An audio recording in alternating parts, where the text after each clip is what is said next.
So my son Logan and I, we went this week and we saw this movie. It's a movie that's been out for about a month. It's called Risen. I don't know if you've heard about it. Maybe you've seen it. It's not a real big blockbuster, not like, Superman and Batman, but whoever the two guys are, that was released this week. It's not that big, but it's done good in the box office, and it's a well-made movie. One of those historical movies that kind of sets a new character, a fictional character, in the middle of a historical, actual story event. And so Clavius is the name of this Roman tribune who works under Pontius Pilate in Judea during the time of Jesus' life. Matter of fact, Clavius is the tribune who is there when Jesus dies. He is kind of overseeing the crucifixion. And then he is put in charge of putting the guard in front of the tomb and the seal over the tomb to make sure no one tampers with the body after Jesus was executed. Well, soon after the rumors start spreading in Judea and Jerusalem that Jesus is resurrected, Pontius Pilate puts Clavius in charge of investigating, or not really investigating, but just find the body, bring Jesus' body into public so we can put an end to all of these resurrection rumors. Well, Clavius is a spiritual skeptic. He doesn't believe Jesus was anyone special, and so he starts looking for the body. He's looking for the body. He's interviewing people, eyewitnesses.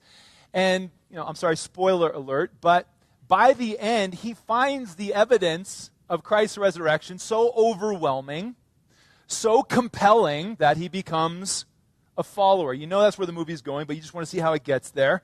So go see the movie.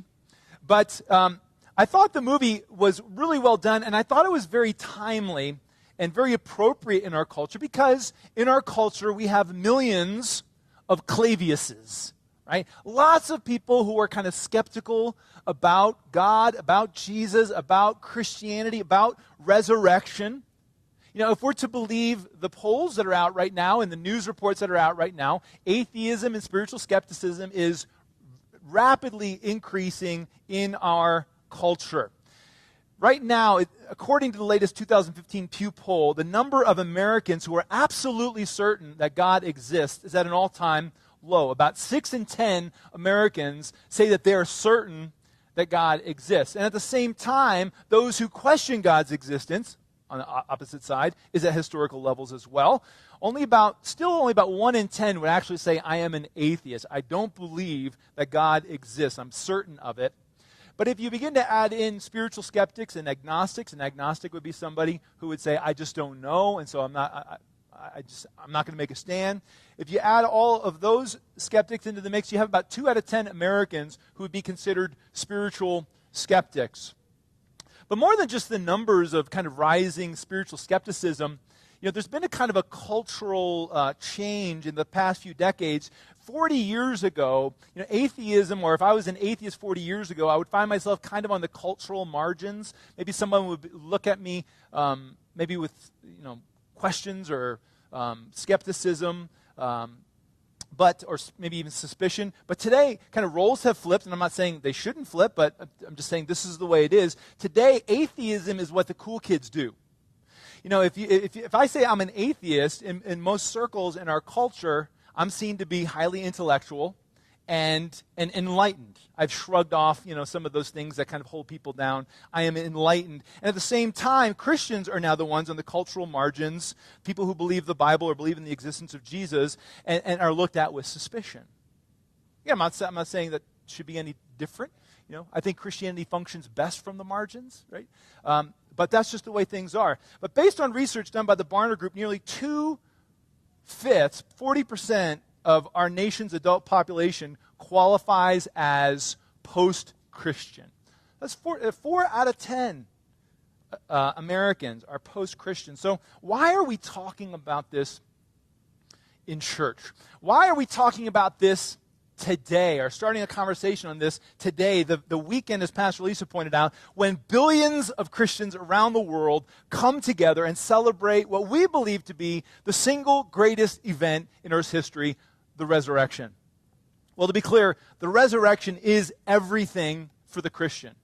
Everything hangs on this huge event. Now, yesterday, Christians around the world celebrated Good Friday, and that's the day that we remember that Christ died on the cross, right? And that's a huge event. Jesus, the Son of God, taking all of sin upon him and willingly sacrificing his life, though innocent, and dying, we believe, as prophesied in the Old Testament, so that he could pay the sin penalty for every sin of every person who ever lived. That's a big event.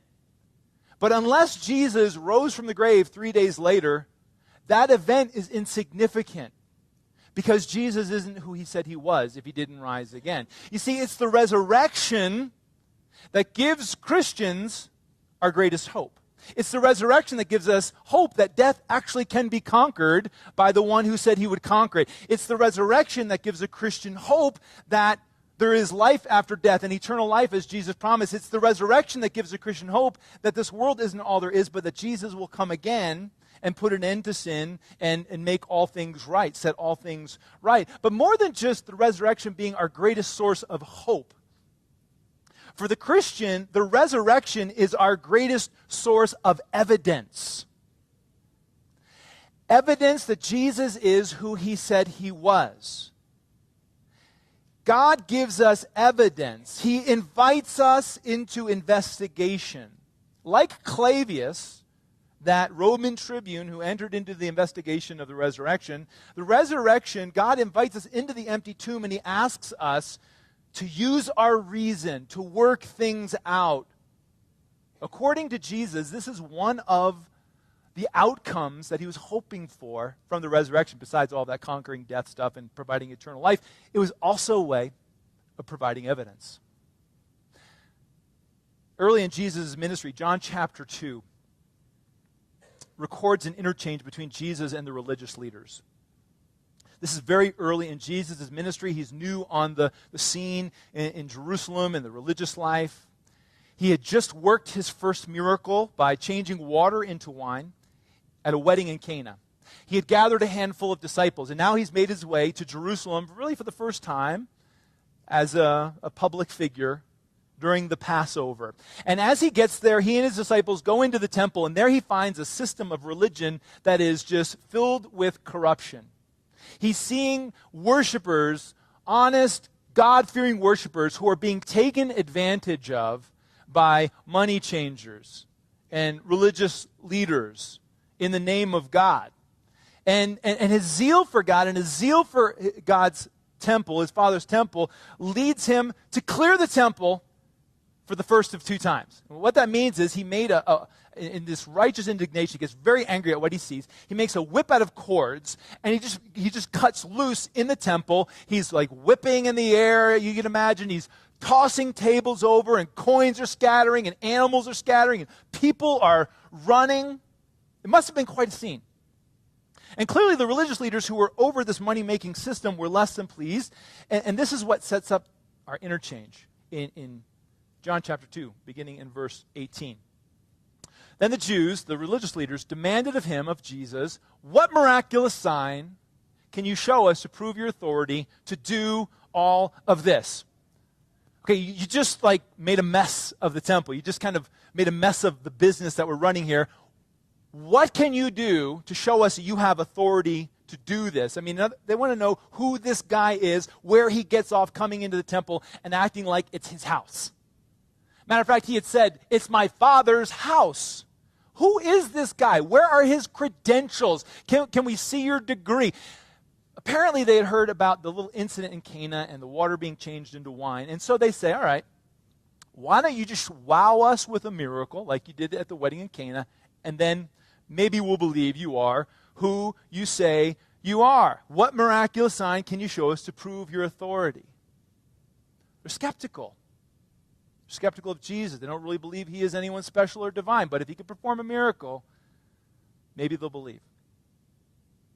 Now, this is a common theme. Not only through the life of Jesus, but also in our day today. Give me a sign. You want me to believe? Give me a sign. Give me some evidence. Right? Both believers and spiritual skeptics are known to ask for signs. Maybe for different reasons, but we all ask for signs. Believers typically ask for signs to confirm some decision. We often call it, asking for a fleece. There's a story in the Old Testament with Gideon, and he wants to know, God, do you really want me to do this? He puts a fleece out on the ground, and all these things. So we think that we have precedent to ask God for signs before we make a decision. God, do you want me to marry this girl? Give me a sign. God, do you want me to go to this school? Give me a sign. God, do you want me to take this job? Do you want me to quit this job? Give me a sign. We ask for signs. Spiritual skeptics usually ask for signs for different reasons. They want signs because we want proof that God exists. God, just one time, give me a sign that you exist. Just wow me once and I'll believe forever. Just make this glass fall off the table, or, make it rain while, who knows what sign we're asking for. But we want signs to prove God exists. Just one. It was the famous atheist Woody Allen who said, if only God would give me some clear sign, like making a large deposit in my name at a Swiss bank. Some kind of sign. If you're going to ask for a sign, that's probably a good one, right? Signs are a funny thing. Believers can often see signs and things that you're like, that was a sign? And skeptics are like, well, I think that was coincidence. Like, the guy who's like, God, give me a sign to know who I should marry. And he tells you, I said the prayer, God, give me a sign. And I'm driving down the road and the song comes on the radio. And in the song is a line, turn to the left. And so I turned to the left and I almost ran this girl over and she was beautiful. I introduced myself and the rest was history. Is that a sign? Was for him, right? Worked for him. Signs are funny things. Sometimes we see signs and things that we wonder, well, is that really a sign? But other times when we're spiritually skeptical, God will give us a sign and we miss it completely. Or he'll work some miracle in our lives that we asked for, and we just chalk it up to coincidence or natural causes. There's a great example of signs not really being as effective as we think they could be, found just a few chapters later in John's Gospel. In chapter 6 is the famous story of Jesus feeding 5,000 men and their families from just a few loaves of bread and a few fish. So he probably fed about 15,000 people from one little kid's lunch, all in one day. There's so much food that they collected 12 basketfuls of leftovers, just to kind of prove this was not like coincidence, right? This was not natural causes. 12 basketfuls of leftovers. And so everyone wants to crown Jesus as king because, man, if he could provide food like this, he'd be a great king. And Jesus sees what's happening. So he gets his disciples into a boat, puts them in a boat, says, I want you to cross over to the other side of the boat, or other side of the lake in the boat. He sends them off, and then he kind of disperses the crowd, tells everyone to go home. Some people started walking home. Other people got in their boats to cross the lake. Then in the middle of the night, the next story that's told is in the middle of the night, Jesus goes and meets his disciples in the boat that had been rowing for hours by walking on water. So he's walking on water, goes out, meets the boat. The next morning, the disciples and Jesus arrive on the other side with all these other boats, and the other boats are like, how did you get in the boat? And then they hear the story about walking on water and how all this happened. And so they experience all of this. And there, standing there on the shore, as Jesus comes up, this is what they say to him. What miraculous sign then will you give that we may see it and believe you? What will you do? If Jesus isn't divine, just with the patience he shows in this moment, he's got to be thinking, are you kidding? Just in the last 24 hours, I fed 15,000 of you with a couple, loaves and a couple fish. I walk on the water out to meet, you guys all know what just happened. You've experienced this in the last 24 hours, and you're asking for a miracle. You're asking for a sign. I'm sorry, but if that wasn't enough, for this reason, Jesus will often brush off the request for signs. He'll often say, you know what, if what I have done isn't enough, I'm sorry. But in this instance, in the temple, early in his ministry, facing the religious leaders, he gives a sign. Back to the temple in John chapter 2. Then the Jews demanded of him, what miraculous sign can you show us to prove your authority to do all this? Jesus answered them, destroy this temple, and I will raise it again in 3 days. The Jews replied, it has taken 46 years to build this temple, and you're going to raise it in 3 days? But the temple he had spoken of was his body. After he was raised from the dead. Now, you got to catch this. This is great. The disciples are really honest here, writing in retrospect. They're like, we didn't get what he was talking about. After he was raised from the dead, his disciples recalled what he had said. Then they believed the scripture and the words that Jesus had spoken. Do you see what John is saying? basically saying all the disciples were unbelievers until the resurrection. They didn't believe really anything that he was saying. We like the miracles, but we don't get what you're saying. We don't get where this is going. But after the resurrection, they had enough evidence to say, now we believe. And that's exactly what Jesus is saying the resurrection is supposed to be about. It's evidence.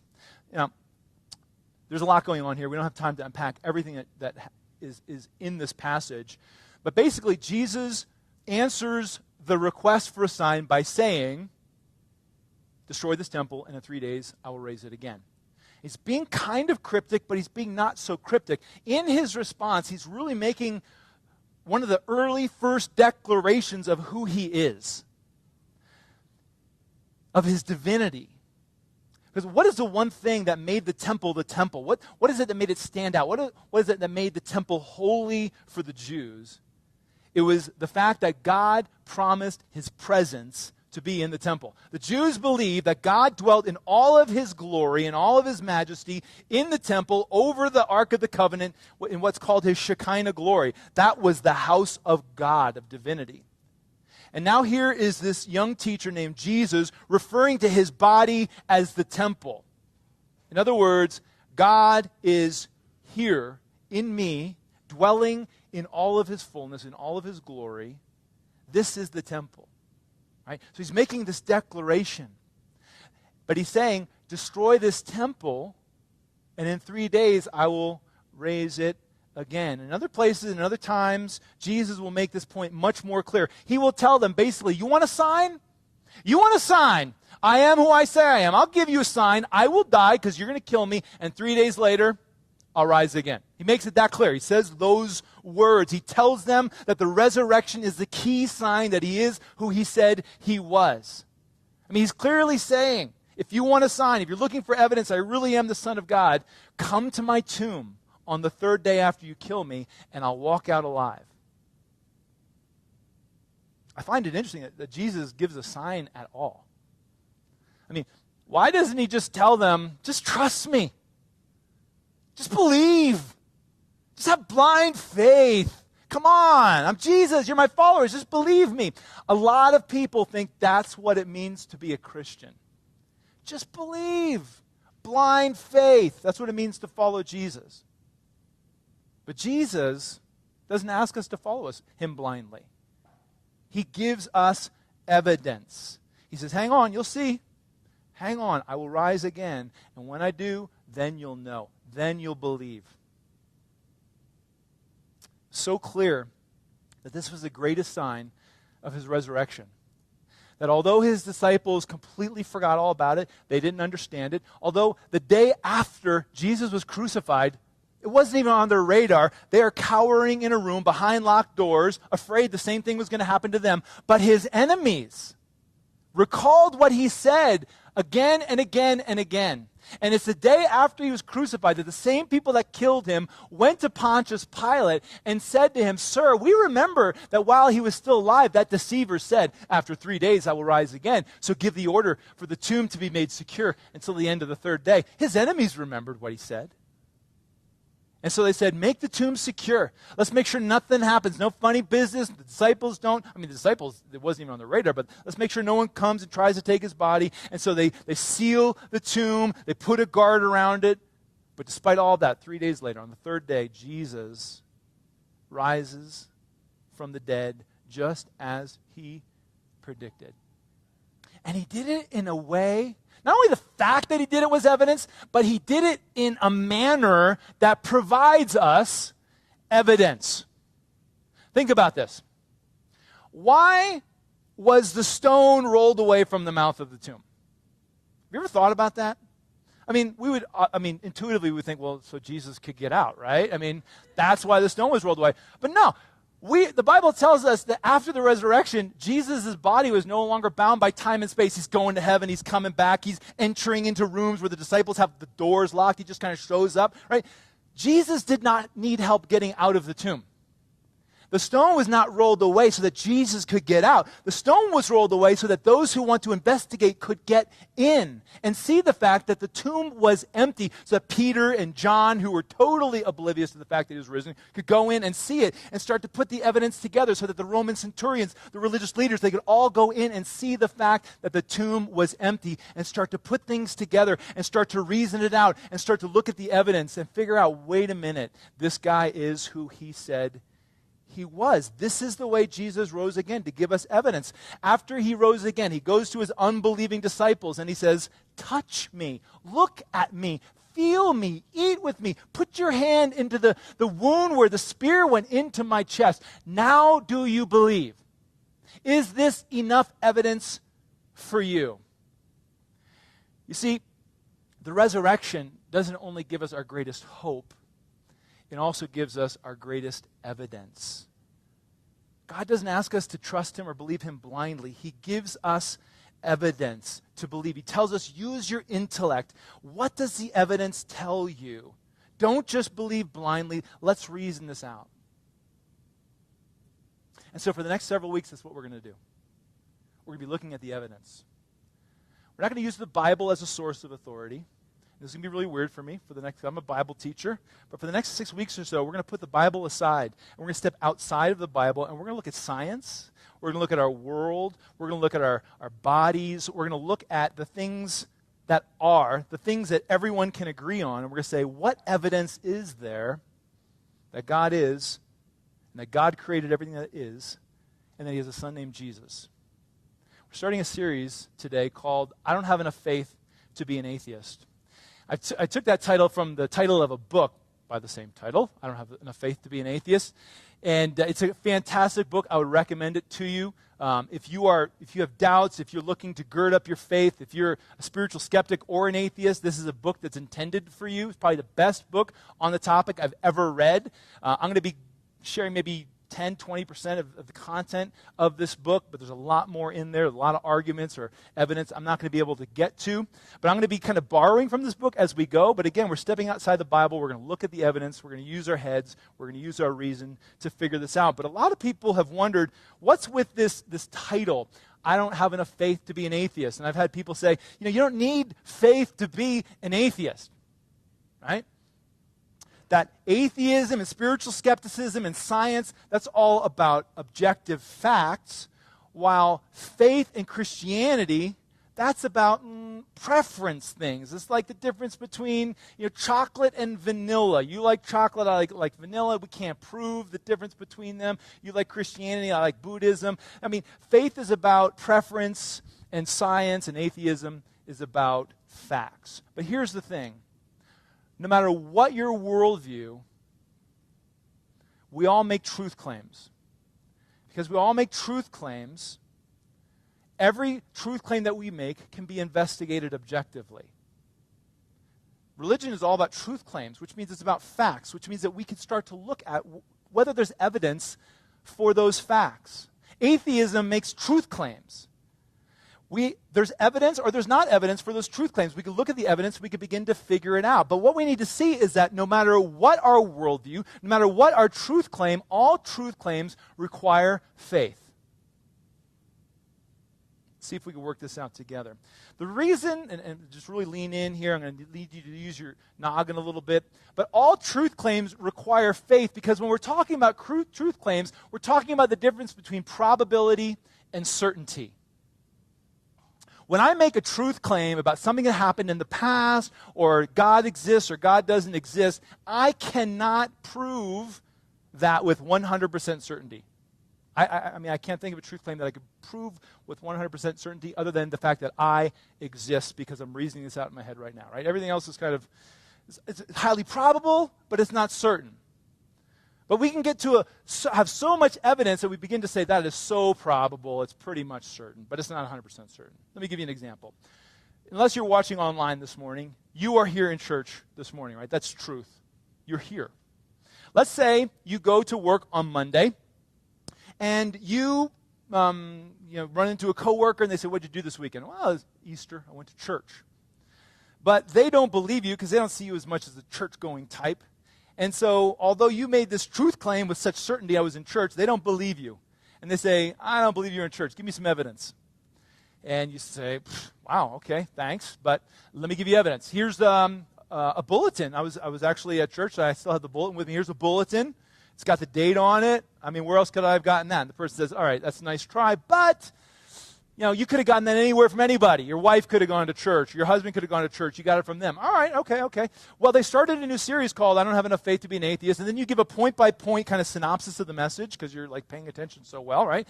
And then you kind of go over all of the songs that we sang, and like, there you go. I was there, right? No, you could have gotten that anywhere from anybody.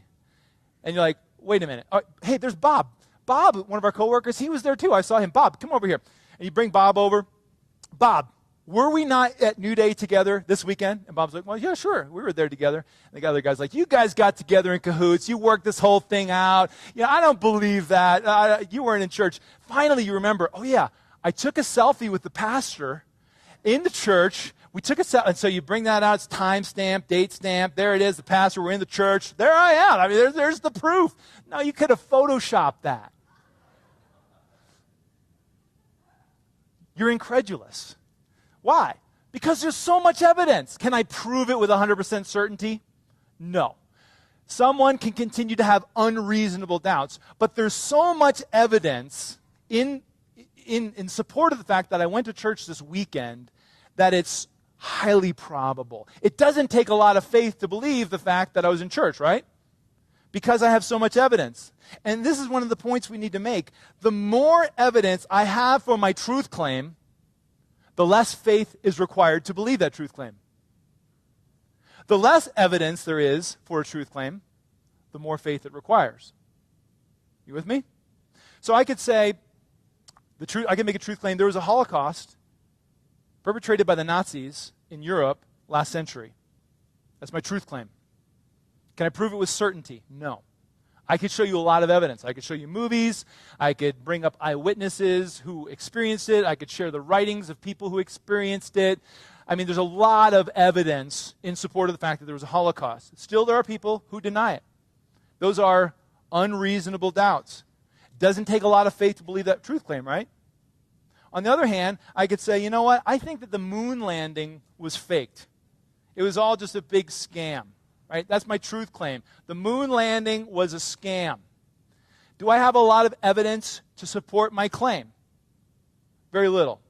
Which means it takes a lot of faith to believe the fact that the moon landing was a scam. So, in the same way, as we talk about religious truths, even truths that atheists believe, we're dealing with probability, not certainty. Consider one other example, this one a real one. Carl Sagan made an incredible statement in support of atheistic materialism when he said this. He said, the cosmos is all that is or ever was or ever will be. What he's saying is the universe is it. The universe is all that is, all that was, all that ever will be. That is a big truth claim made by a person who lives less than 100 years. How does he know? How certain is he? What evidence does he have that this is true? And does he have as much evidence as Christians have for their truth claim that God exists? Where does the evidence point? That's the question. Where does the evidence point? Because whoever has the least evidence requires the most faith. Think about it like this. Let me see if I can illustrate it. One more time. I'm saying the same thing again and again. Hopefully we're getting it, but we're going to need this as we go forward. But let's say I make this big truth claim. God exists. God doesn't exist. Jesus is the Son of God. He rose from the dead. Or like Muslims would say, no, Jesus was a prophet. He didn't even die on the cross, right? I make a truth claim, and then I look at the evidence for that truth claim. Maybe it's a little bit of evidence. Maybe it's a lot of evidence. The gap between where my evidence lets off and where that truth claim starts is where faith comes in. The more evidence I have, the less faith is required. The less evidence I have, the more faith is required to bridge that gap. And what we'll see is that I believe atheists have bigger gaps because they have far less evidence for their beliefs than Christians have for theirs. I believe it takes a lot of faith to be an atheist. to say that there is no God? Well, you may wonder why any of this is important to discuss. I think it's obvious, but let me just state the obvious. First of all, why is this important for people who are already convinced, for Christians, for people of faith? Well, Socrates is known to have said, the unexamined life isn't worth living. Could it be equally true that the unexamined faith isn't worth believing? One of the, I think, obvious repercussions of the series is going to be, I believe there are a lot of atheists who have made this huge truth claim with huge ramifications for their lives and worldview without really looking at the evidence. That if we really took an honest look at the evidence, there would be far fewer atheists, right? But a lot of people that I've met are atheists maybe because of something that's happened to them. Maybe they've been offended by a Christian, or because their parents were atheists, or because some college professor destroyed their faith, or maybe they're afraid of the stigma of what it means to be a believer or a Christian. And what I'm saying is that's not okay. It's not okay to say, I don't believe there's no God without looking at the evidence. That there's too much at stake. But I think the opposite is equally true for believers. Believers who are believers or Christians and they don't know what they believe or why they believe it. Maybe I'm just a Christian because my parents were Christians, or that's what I've always done. That's not okay.